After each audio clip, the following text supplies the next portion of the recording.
De olho na transição energética, o governo enviou nesta quinta-feira um projeto de lei ao Congresso para criar o Programa Combustível do Futuro. Entre as medidas estão o aumento do limite da mistura do etanol na gasolina, dos atuais 27,5% para 30%, e uma previsão de reduzir as emissões do setor aéreo em 10% até 2037, com o uso de querosene sustentável.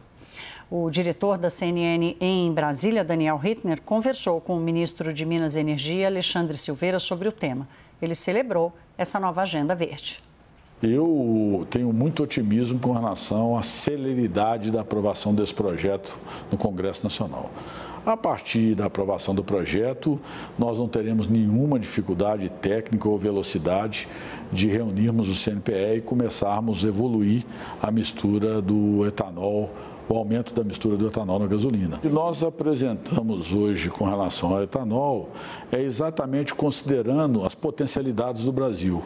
Nós temos áreas agricultáveis e por isso nós trabalhamos tanto na questão do preço do gás natural para nos tornarmos competitivos na produção de nitrogenados e de fertilizantes, para que a gente possa aumentar nossa produção já nas áreas existentes. Nós temos áreas degradadas que podem ser utilizadas para a produção também do nosso etanol, além de produção agrícola de uma forma geral, e nós entendemos que a autorização legislativa para que a gente possa estudar no CNPE uma evolução gradativa que possa impactar tanto do ponto de vista da descarbonização, mas também do ponto de vista econômico, o preço dos derivados, no caso da gasolina, a gente aumentando a mistura, é bom lembrar, o etanol é 70% do preço da gasolina. Se nós conseguirmos aprovar esse projeto, nós podemos, aumentando a mistura, impactar também o preço do etanol. Alexandre Silveira também defendeu pesquisas da Petrobras para a exploração de petróleo na foz do Amazonas e criticou quem tem posturas que ele chama de extremistas.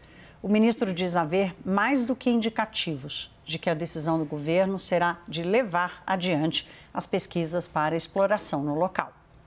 Temos mais do que indicativos nesse sentido.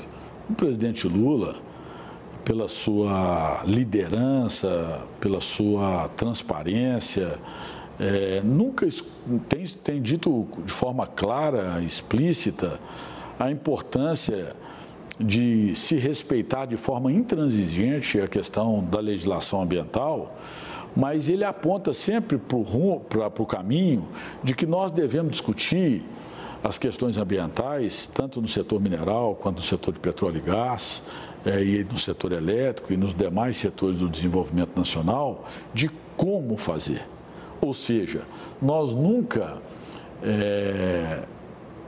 faremos nenhuma intromissão nas questões técnicas ou condicionantes colocadas pelos órgãos ambientais.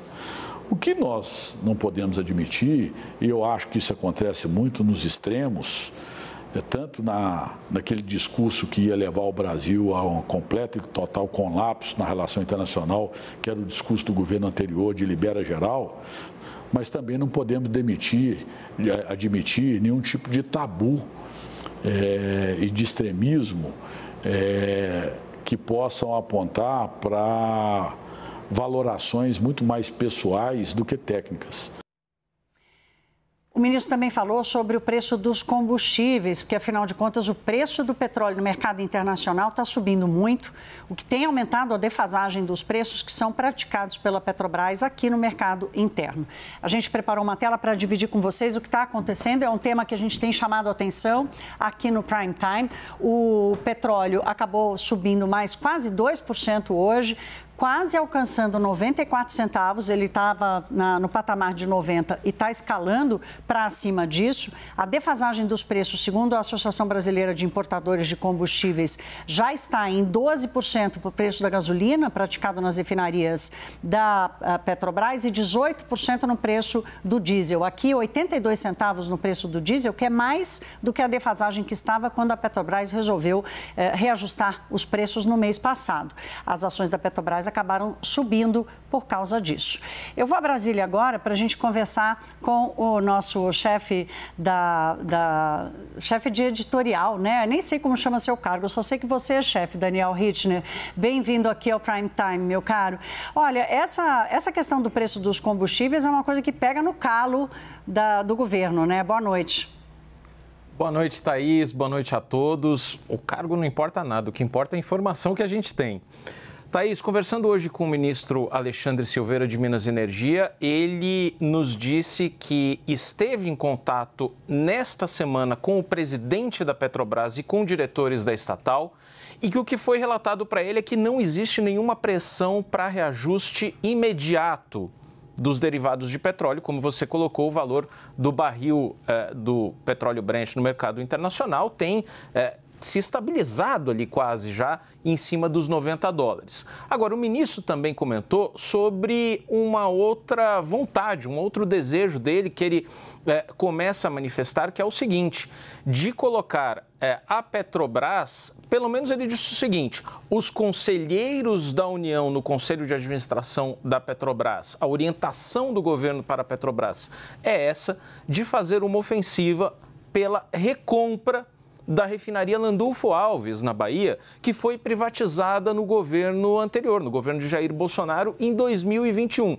A refinaria hoje pertence a um grupo dos Emirados Árabes e a alegação do ministro é que não se trata de nada ideológico, que com o fim da antiga PPI, a política de paridade internacional dos preços da Petrobras, alinhada aos preços internacionais do mercado, os únicos lugares, os únicos estados do Brasil em que não houve redução de preço foram justamente Bahia e Sergipe, porque eles são abastecidos majoritariamente por essa refinaria, a Landulfo Alves, na Bahia. Então, a proposta do ministro é que a Petrobras vá ao mercado, converse com esse fundo dos Emirados Árabes e faça mesmo uma proposta de recompra da refinaria. Ele disse que isso não se trata de reestatização, deve seguir a lógica de mercado, mas que esse é o desejo, sim, do governo Lula. Daniel, hoje eu conversei com ex-gestores da Petrobras que passaram lá nos últimos 20 anos, ou seja, viram de tudo acontecer na companhia. E a grande surpresa dessa lógica apresentada pelo ministro é que a gente acabou de mostrar aqui, é a Petrobras que está praticando um preço abaixo do mercado. Então, aqueles que dependem da importação e que estão completamente ligados, que é o caso do setor privado, ao preço internacional, não tem escala, não tem tamanho para aguentar, não tem nem caixa para aguentar uma defasagem tão grande dos preços. Então, a lógica para a recompra da refinaria é exatamente a demonstração de que a Petrobras é quem acaba usando, né, ou praticando preços abaixo do mercado. O mercado tem bastante ressalva sobre essa recompra, não apenas pela operação em si, mas quanto que ela vai desviar de investimentos, do plano de investimentos da Petrobras na transição energética, por exemplo, e em outros projetos em que a Petrobras é mais eficiente, poderia ter mais retorno e mais produtividade. Não, justamente, você tem toda a razão nessa sua observação, Thaís. E outro ponto que o ministro comentava também, a gente botou um pouquinho isso na entrevista, é essa defesa dele para que se sigam adiante as pesquisas para a exploração de petróleo na Foz do Amazonas. O que ele colocava ali, ele respondia mais do que indicativos por parte do presidente Lula, era justamente sobre uma pergunta que nós fazíamos a ele sobre a arbitragem, a conciliação que está sendo feita pela AGU. Porque você tem o ministro de Minas e Energia querendo a exploração e o Ministério do Meio Ambiente, o IBAMA, negando o licenciamento ambiental, ou pelo menos pedindo uma avaliação mais ampla ali de toda a margem equatorial. Eu perguntava ao ministro se o fato de que no novo PAC lançado no mês passado, haver já a previsão de 3 poços de petróleo na margem equatorial, se isso é indicativo de que o governo, o Palácio do Planalto, para além de ministérios, o presidente Lula estava a favor, indicava que preferiria seguir adiante nessa exploração na Foz do Amazonas. Daí que ele diz, mais do que um indicativo. É o que o presidente da República quer, né? Daniel Hittner, nosso diretor editorial de Brasília. Meu caro, boa noite para você. Até já.